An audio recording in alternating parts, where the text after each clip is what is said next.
안녕하세요. 건강지기 여우일구입니다. 오늘은 이제 제가 꽃송이버섯에 대한 이야기를 좀 할까 합니다. 최근에 이제 꽃송이버섯이 굉장히 유행을 하는데요. 심지어는 식당에 가도 흰 목이버섯이라고 해서 꽃송이버섯을 닮은 그런 비슷한 류의 버섯류를 식당에서 내놓는 걸 봤어요. 인터넷 들어가 보시면 건조 꽃송이버섯이라고 해서 중국산이 많이 들어와 있는데, 그만큼 이제 꽃송이버섯 수요가 많아졌다는 거고, 또 꽃송이버섯을 찾는 분들이 많아요. 특히 이제 저희 고객 중에는 항암 중이신 분들이라든가 관절염, 고지혈증이나 성인병 있는 분들이 꽃송이버섯을 많이 물어보세요. 근데 사실 이런 영상에서 저희가 어떤 질병에 효과가 있다 이런 얘기는 하지 못하기 때문에 조심스럽긴 하지만, 그만큼 꽃송이버섯이 이제 그 안에 들어있는 성분 때문에 많은 사람들이 이제 꽃송이버섯을 찾고 있는 추세인 같습니다.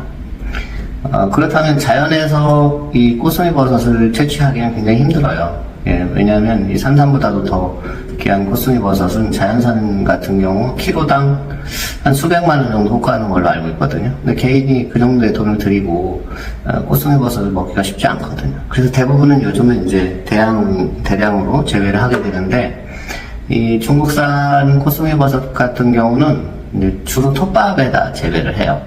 그러다 보니까 이제 빨리 자라긴 하지만 영양 성분이 아무래도 나무에서 진액을 먹고 자라야 제대로 버섯들이 자라는데, 우리가 필요한 베타그루칸이라든가 여러 가지 필수 영양소들이 좀 함량이 아무래도 이 톱밥에서 재배한 꽃송이버섯은 많이 떨어집니다. 그래서 일단 꽃송이버섯을 선택하실 때는 일단은 자연산도 좋지만 원목에서 재배한 꽃송이버섯인가를 좀 보셔야 하고요.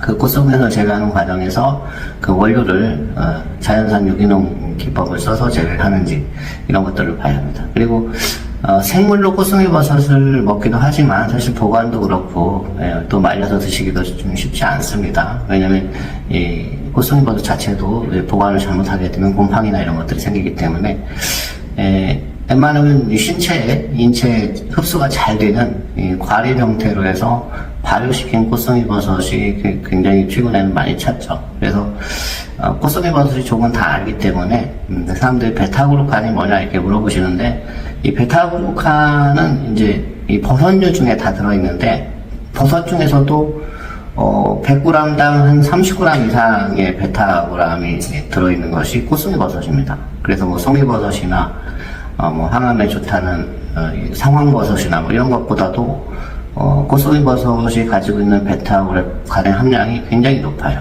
그래서 이 베타그루칸은 대부분 이제 항암이나 면역, 항염증에 도움이 되는 항산화 물질이죠. 그래서 이 베타그루칸의 보고, 그러니까 꽃송이버섯은 이 버섯 중에서도 가장 강력한 항산화 물질을 가지고 있는 베타그루칸을 가장 많이 함유하고 있는 버섯이다 이렇게 생각하시면 됩니다. 그래서 꽃송이버섯을 최근에는 이제 버섯 중의 왕이다 이렇게까지 표현을 하는데, 저희가 이제 공급하고 있는 꽃송이버섯은 전부 다 원목에서 재배한 국내산 유기농 공법을 활용한 발효현미 꽃송이버섯입니다. 그래서 다음 시간에는 발효현미 꽃송이버섯이 뭔지, 또 그런 것들이 어떻게 만들어지는지, 또 어떻게 그걸 드셔야 하는지 이런 부분들을 가지고 말씀을 드리겠습니다.